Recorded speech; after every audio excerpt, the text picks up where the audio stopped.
My golden child sister steamrolled our siblings' graduation for her wedding. So I'm dropping out to show her the world doesn't revolve around her. Posted by you/bro conflict. I 23 male, I'm one of 7 kids.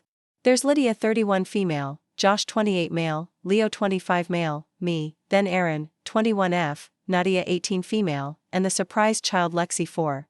With that many siblings, it's easy to get lost in the crowd. Some of us have our positions, so to speak. Lydia is the oldest. Lexi's the baby. I have a kid. Yes, that's my descriptor. OP gave us a grandchild.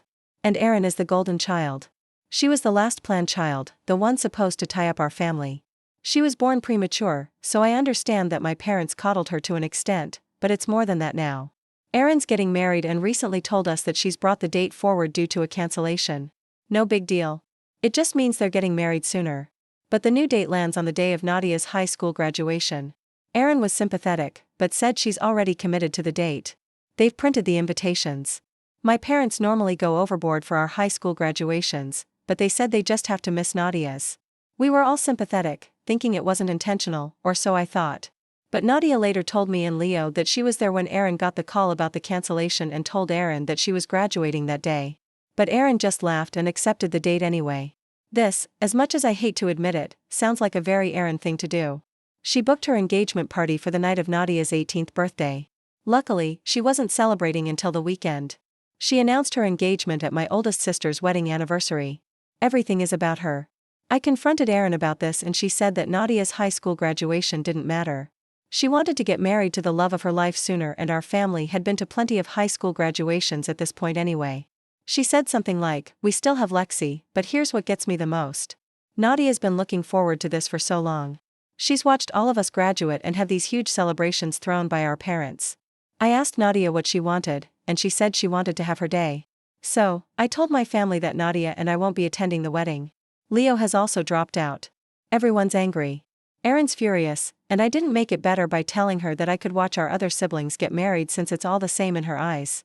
Mom is trying to convince me to come to the wedding because graduation isn't as important, but I feel like if I don't do this, then it sets a precedent in Nadia's life that she's always going to mean less than Erin. I've had messages calling me a jerk, an idiot, etc. They're telling me to step up and be a good brother, but that's what I'm doing. My son is supposed to be the ring bearer, but with how my family is reacting, I'm considering pulling him out of the wedding, too. My dad's told Nadia he'll take her to dinner after the wedding. Nadia is currently staying with me because mom won't stop cornering her. Am I the jerk for skipping my sister's wedding? Update 11 days later. It's 2 days after D-Day and I finally come bearing an update. I've had to condense it quite a bit because a lot has happened. Before I start, Nadia wanted me to thank everyone who congratulated her on her graduation. She was overwhelmed by the support you all gave her, especially after she faced such opposition from our family. So, let's start. Last Friday, Leo and I went to speak to our parents and Erin. I wanted to tell them that I'd be pulling my son from the wedding. Our older siblings ended up turning up as well, so it was us 4 standing up for Nadia. Leo had spoken to them the night before and helped them see things more clearly from Nadia's perspective. Apparently, it didn't sink in with them that Erin chose the date intentionally. There was a lot of yelling. Erin accused me of trying to sabotage her wedding, and our parents tried to convince me to let them take my son to the wedding, but I stood my ground. I felt a lot stronger with my older siblings with me. There's only 2 years between me and Erin. After all, I'm not much of an older brother. Luckily, Lydia was there.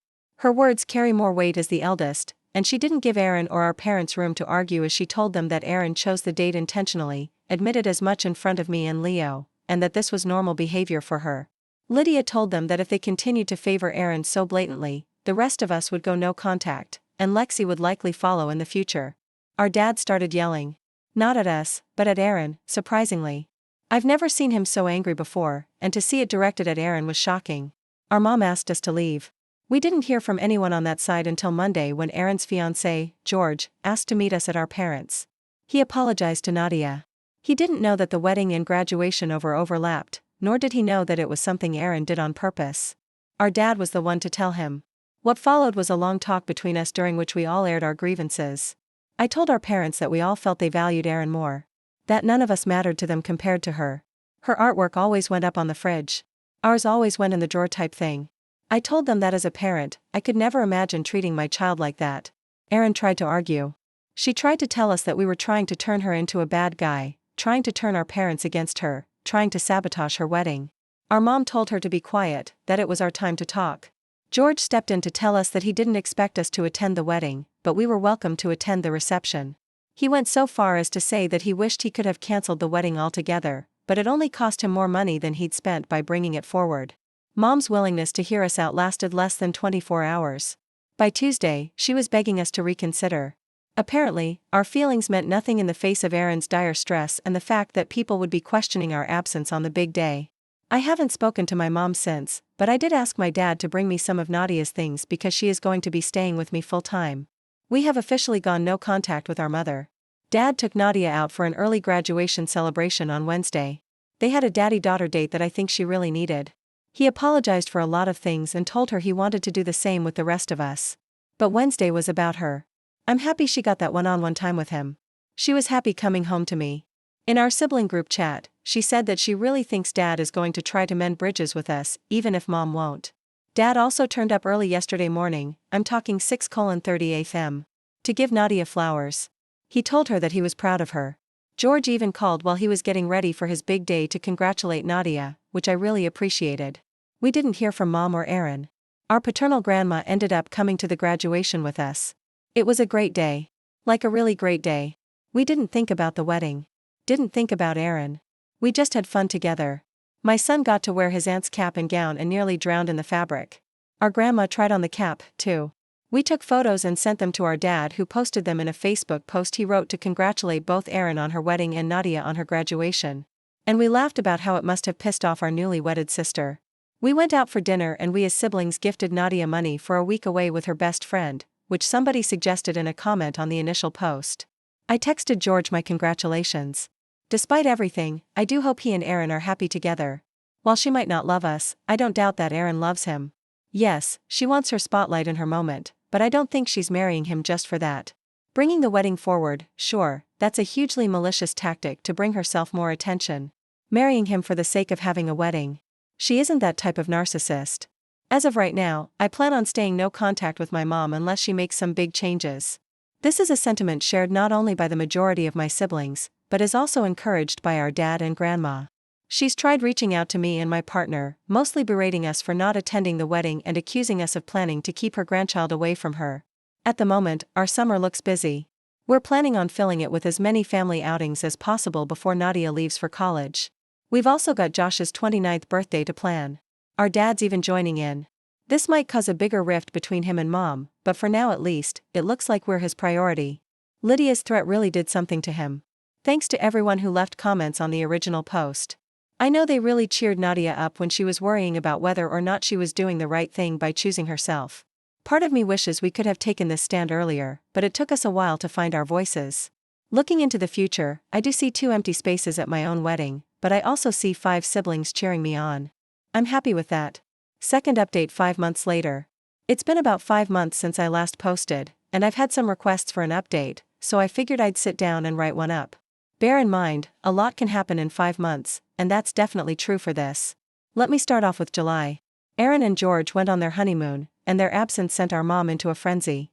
She wasn't used to having no one around. Someone was always visiting, mostly Aaron, but the rest of us would visit out of obligation and to see Nadia and Lexi. With Aaron on her honeymoon and the rest of us no contact, Mom had no visitors and she really didn't like that. Literally the day after Aaron left, we started getting bombarded with phone calls. She tried convincing Nadia first, which Lydia thought was a strategic move because Nadia is the more timid of all of us and thus more likely to be persuaded. When Nadia turned her down, she turned her sights on the rest of us. We all got identical phone calls with her trying to persuade us to visit her, to understand her, to see things from Aaron's perspective. She even brought up the circumstances of Aaron's premature birth and how it was a miracle that she was even here. Josh told her to do better with Lexi. Lydia blocked her number. When the phone calls didn't work, she started turning up at our homes. She continued spewing much of the same stuff she had over the phone and before the wedding.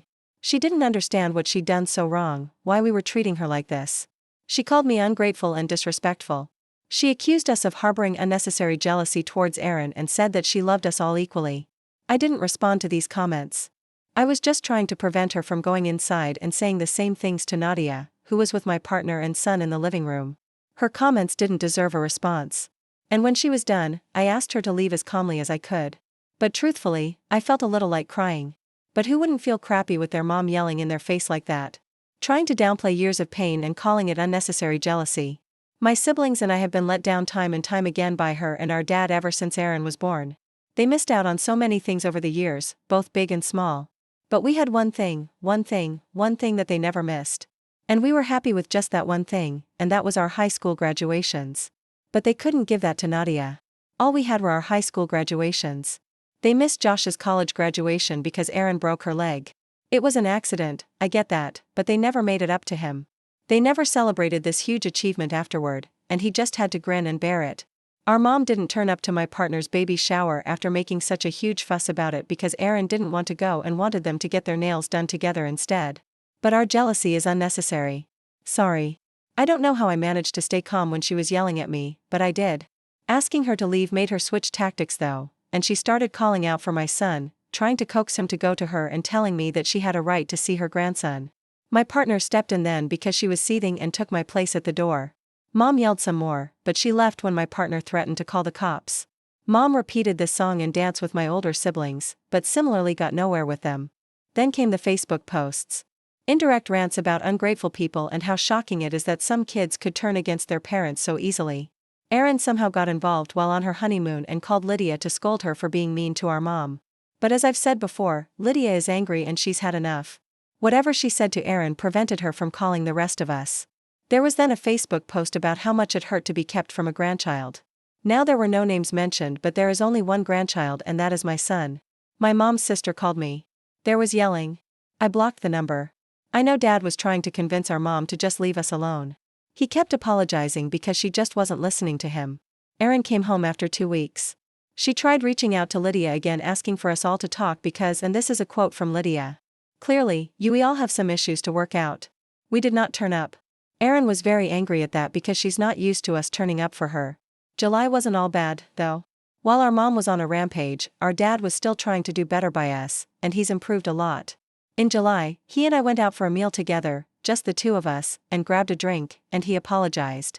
It wasn't a generic apology that he could have repeated to all of us about how he's sorry that he hurt us and neglected us, but he brought up specific instances that he wanted to apologize for.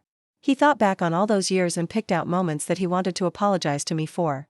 I know he did the same for the others, but having him apologize for things like canceling a fishing trip because Erin needed him was something I wasn't expecting. And I never really cared for fishing, but I wanted to go on that trip because I always saw it on TV.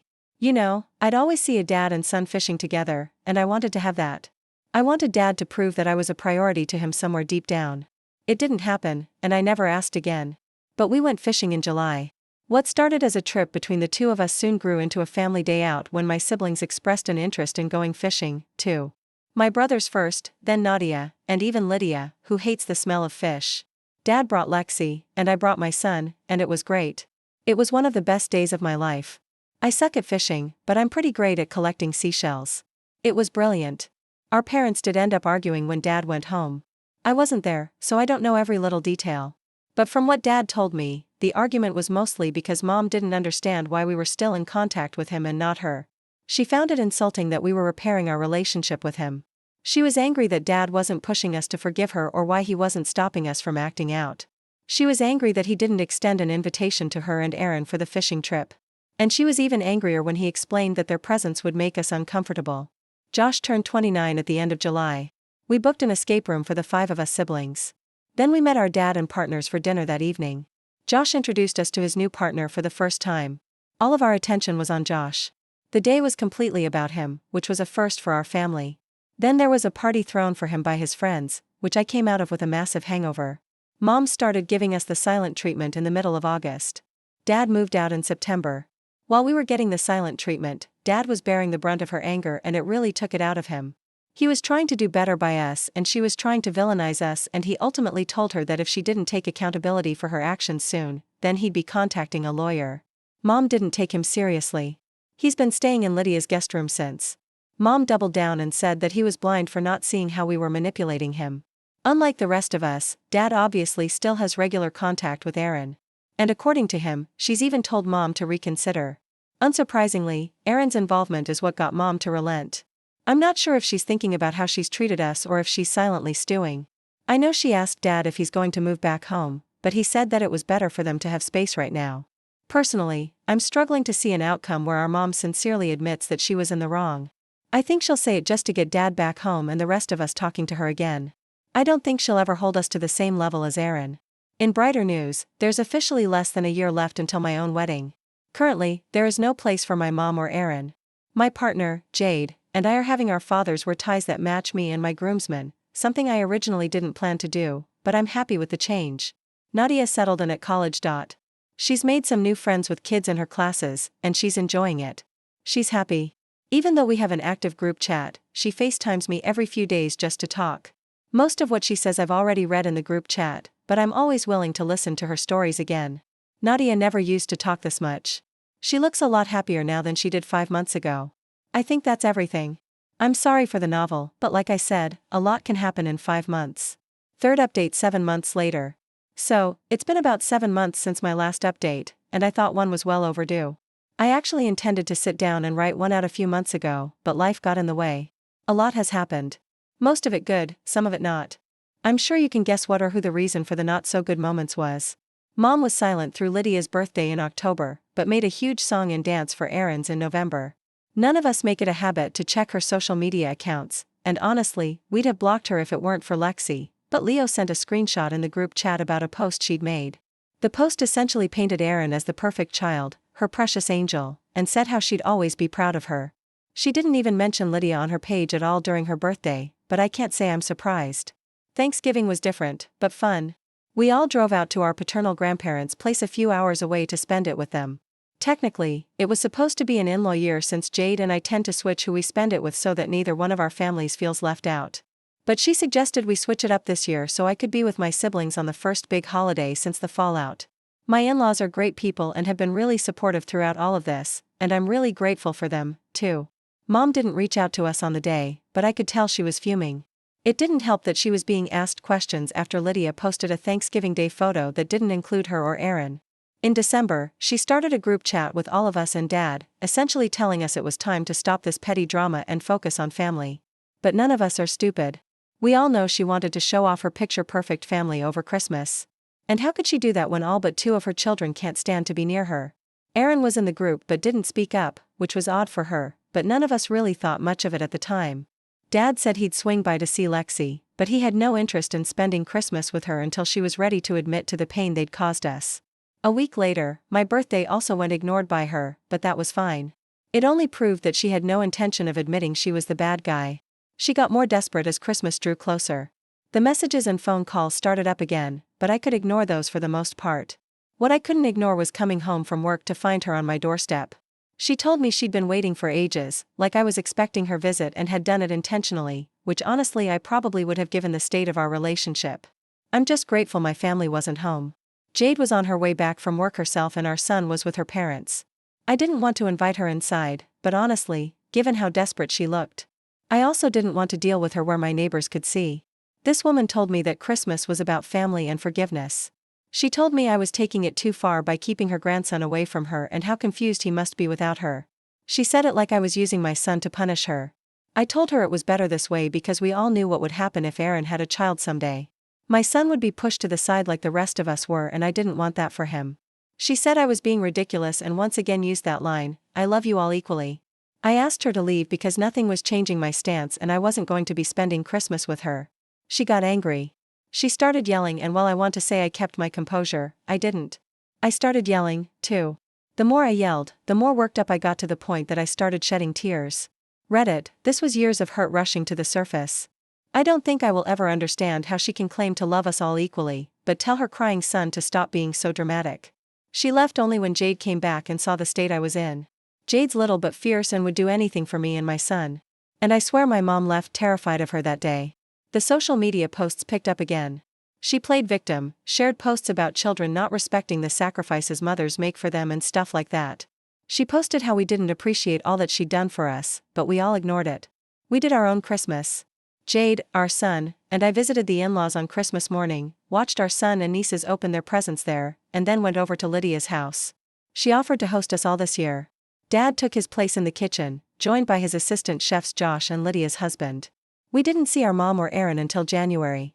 Lexi turned 5, so there was a party and we weren't about to punish our sister for the actions of the demon that birthed us, so we went. There were some questions, but people didn't push when it was obvious that none of us wanted to get into it. Mom acted like everything was fine, but Aaron stayed away from us. At the end of the party, as we were helping clean up, Mom said it was good that we were finally putting things behind us. Lydia told her the only thing we were putting behind us was her. That started her off again, but she quickly realized she was outnumbered and headed inside. That was when Erin approached us with her husband. Honestly, I was expecting her to tell us to go easy on our mom or something, but instead, she apologized. She said she'd been doing a lot of thinking since all of this started, and she realized that she had treated us badly her whole life. And part of that was influenced by the way our parents treated her. She told us she didn't expect us to forgive her, but that she just wanted to tell us that she was sorry. We left a little while later. There was silence at the end of January and in February for Leo and Nadia's birthdays, but we were expecting that. Our days never did matter to her after all. I got married in April without my mom present. It was hands down one of the best days of my life, second only to the birth of my son. Jade and I were surrounded by the people we cared about most and who cared about us in return. I had both of my brothers as my best men and Nadia and Lydia were bridesmaids, too. It was better than anything I could have imagined. Honestly, I'm still blown away by the fact I now get to call Jade my wife.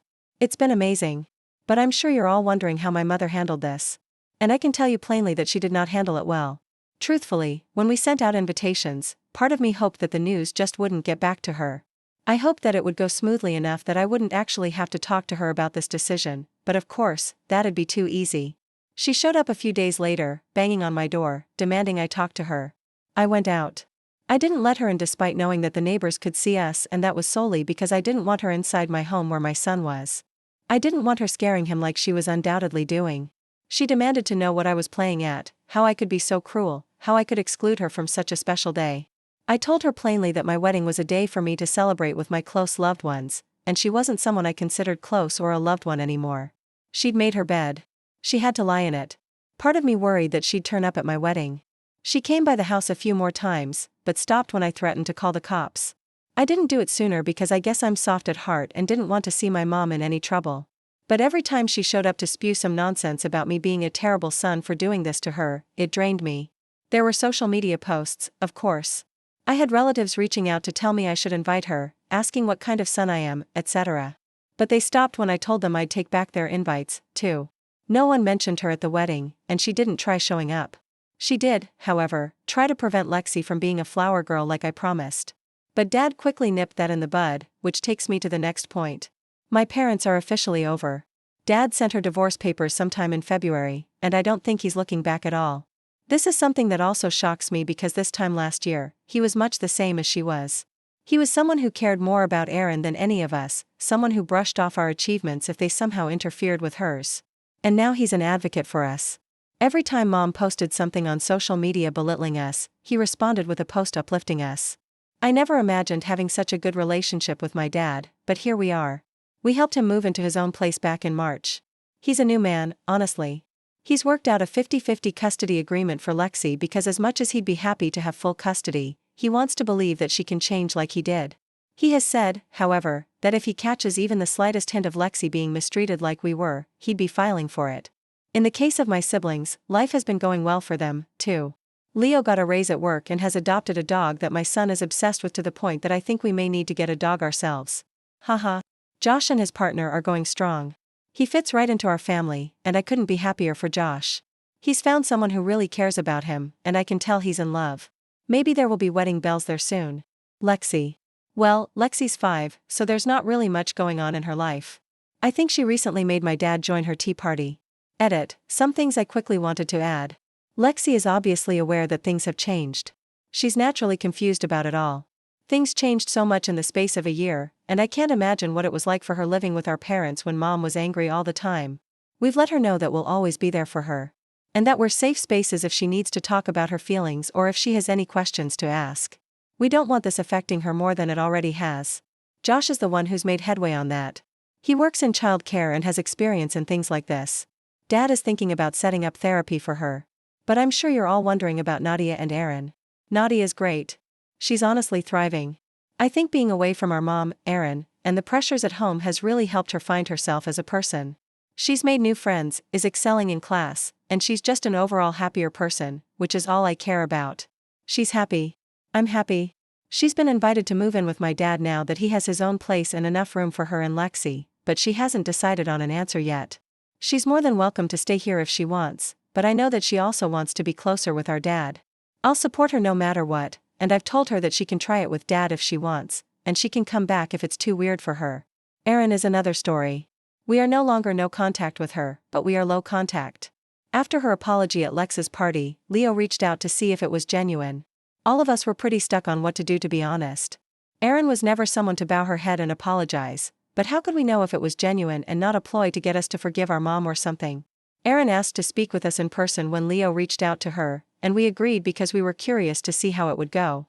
We also agreed that if she tried anything, we would be leaving immediately and would block her again. The meeting happened in mid-January between Lexi and Leo's birthdays. We met at her place. Erin looked like a nervous wreck, like she hadn't slept all night. And honestly, it was really weird because she's normally so put together. Like, even when she was throwing tantrums, she looked better than this. We sat down and she started off by apologizing to us again.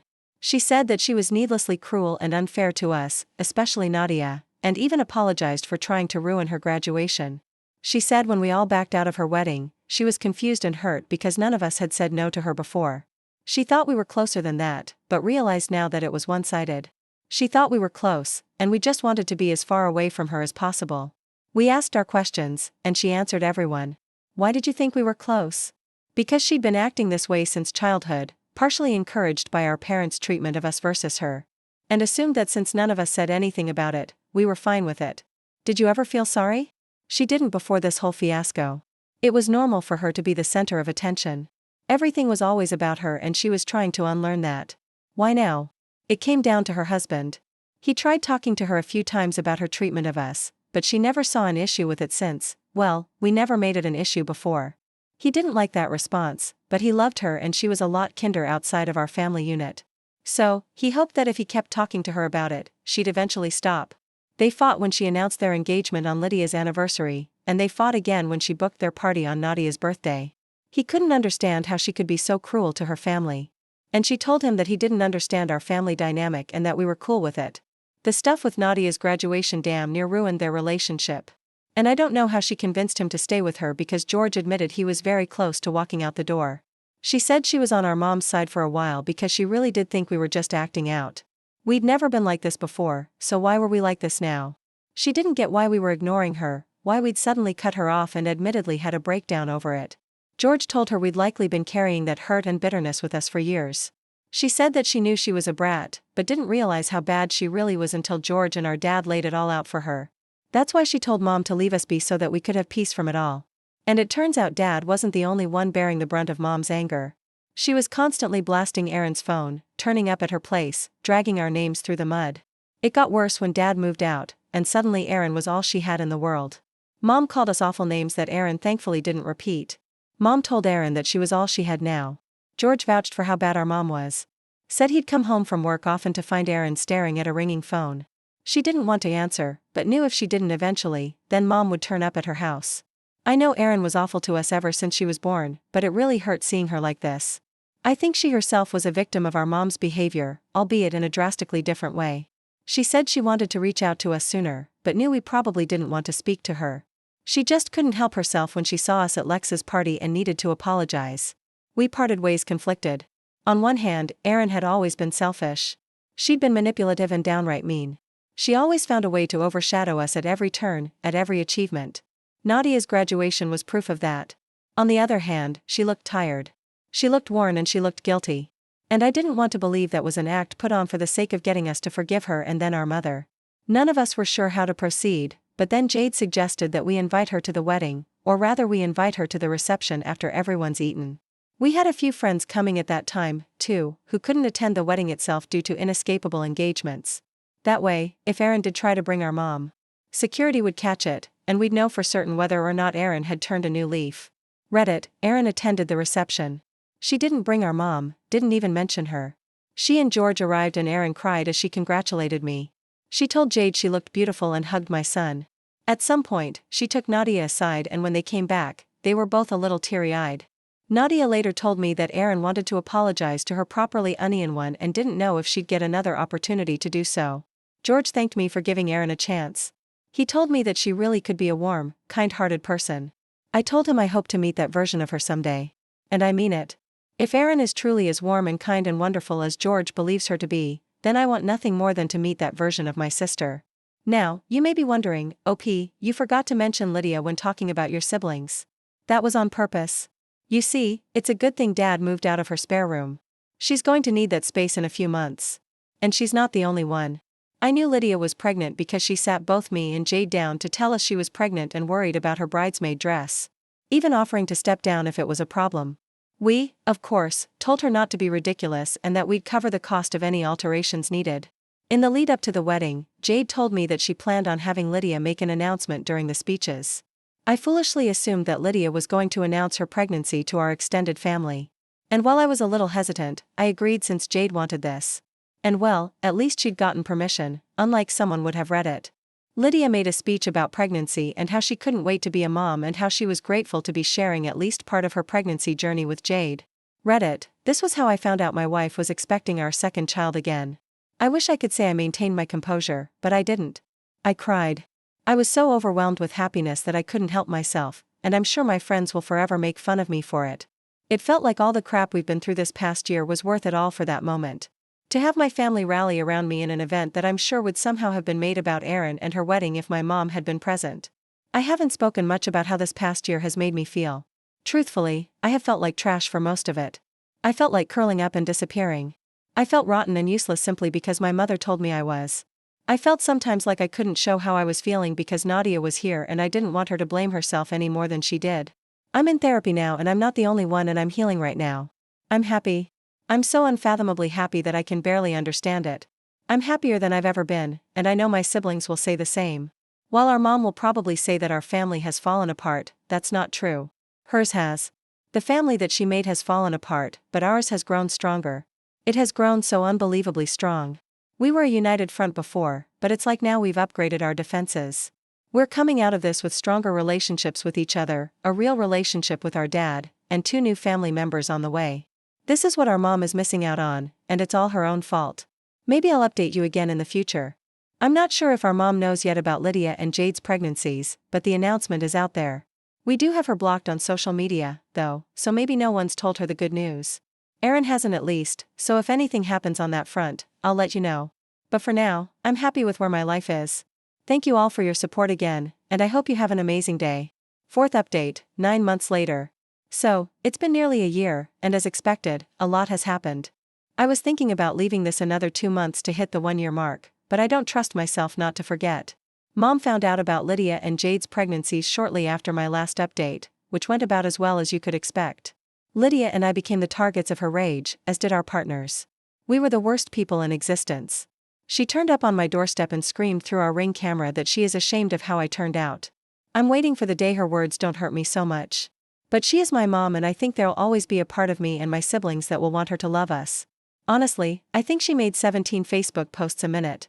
Each one painting us as villains for denying her her rights as a grandmother. She had our aunts call us and tell us we were being ungrateful.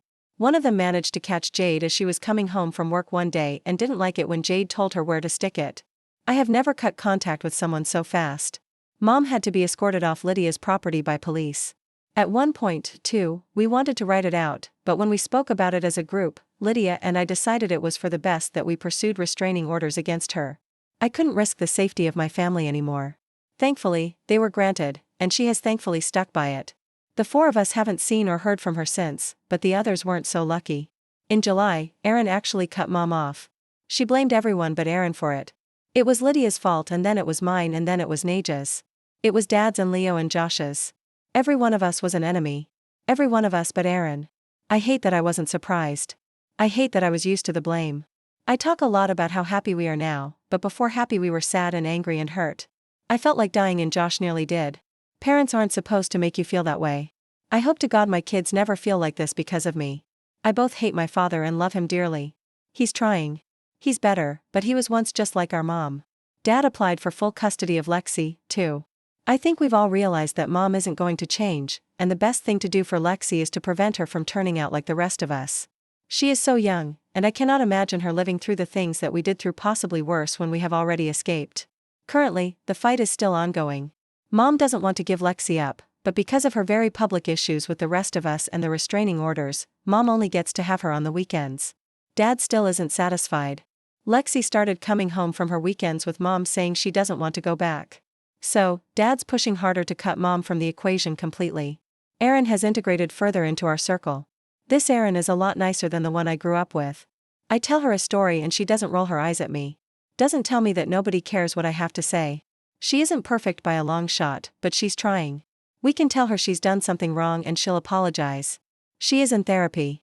We're also on the list for family therapy with the 6 of us and Dad. We're hoping it'll help us move on more. We're hoping it'll let us heal. Mom may be a lost cause, but Dad and Erin aren't. And honestly, that's more than I ever could have even hoped for 2 years ago. Nadia absolutely crushed her first year of college, and she's crushing her second, too. She took Dad's offer to move in with him, though she knows that she's always got a place with me, too. She's a lot better at expressing herself now, so she doesn't let Dad get away with anything. Nadia and Erin actually talk now. They spent over a decade under one roof, but they never really talked. Erin thought Nadia was beneath her, and Nadia was too afraid to anger Erin. Now they talk and bicker like sisters, like they should have been doing all along. Erin arranged for the 2 of them and Lydia to have a girls' day to celebrate Nadia's successful first year in college. This is the sister we deserved, and we are the siblings Erin deserved in return. We don't shrink beneath her anymore. We're equals for once in our lives. Erin is also flourishing in her new role as an aunt to all 3 members of the next generation. That's right, my son is officially no longer the only grandchild. Lydia gave birth to her daughter in September. She's got lungs like no one else and the strength of an elephant, but she's cute as hell. Jade gave birth to our second son in November. He's quieter than our eldest was, and for a while, he barely slept. Both Lydia and Jade are doing great, though. They're doing amazing, but I knew they would. Right now, I am happy and I am content. And my mom cannot touch this. This isn't for her to corrupt. She will never know these beautiful, wonderful children. And she will never know the versions of us that follow. I hope this will be the last update. I hope this peace will persist. Thank you all for your endless support. You have no idea how heavy these last 2 years have been, how helpful your words really were to us. Thank you for watching. Please like and subscribe to my YouTube channel for more story like this.